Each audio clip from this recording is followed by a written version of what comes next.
মুক্ত করতে পেরেছি। সে আজকে থেকে বেরিয়ে আসছে। সেই জন্য আমরা নলরাজ সবার নেতৃত্বে একটি আনন্দ মিছিল এই কলরায় প্রদক্ষিণ করেছি। এর জন্য আমরা পক্ষ থেকে সবাইকে জানাই রক্তিম শুভেচ্ছা, বিপ্লবী অভিনন্দন।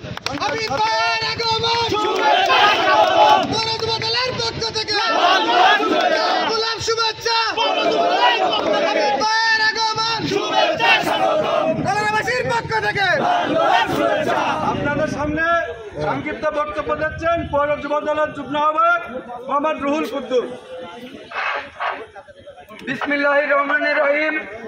সম্মানিত শহীদ প্রেসিডেন্ট জিয়াউর রহমানের লাখো কোটি সৈনিক ভাইরা, আমি আমার কলরা পৌর যুব দলের পক্ষ থেকে জানাই রক্তিম শুভেচ্ছা ও বিপ্লবী অভিনন্দন। সংগ্রামী সাথী বন্ধুরা, আপনারা জানেন তারা কলরোর প্রাণপুরুষ তথা সাতক্ষীরা দক্ষিণবঙ্গের উন্নয়নের উপকার জনাব হাবিবুল ইসলাম হাবিব ভাই যদি এই তালা কলারওয়াই বিএনপির অবতীর্ণ না করত, তাহলে আজ তালা কলারওয়াই এই বিএনপির অবস্থান তৈরি হতো না।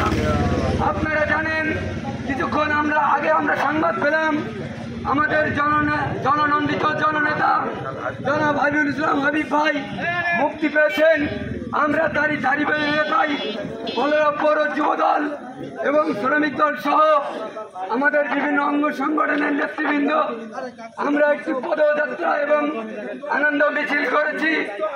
আপনারা আগামী দিনে কলরা পৌর যুব দল এবং বিভিন্ন অঙ্গ সংগঠনের যখন যে দিক নির্দেশনা আসবে, আপনারা আমাদের সাথে কাঁধে কাঁধ মিলিয়ে এই রাজপথে অন্যায়ের বিপক্ষে অবস্থান করবেন।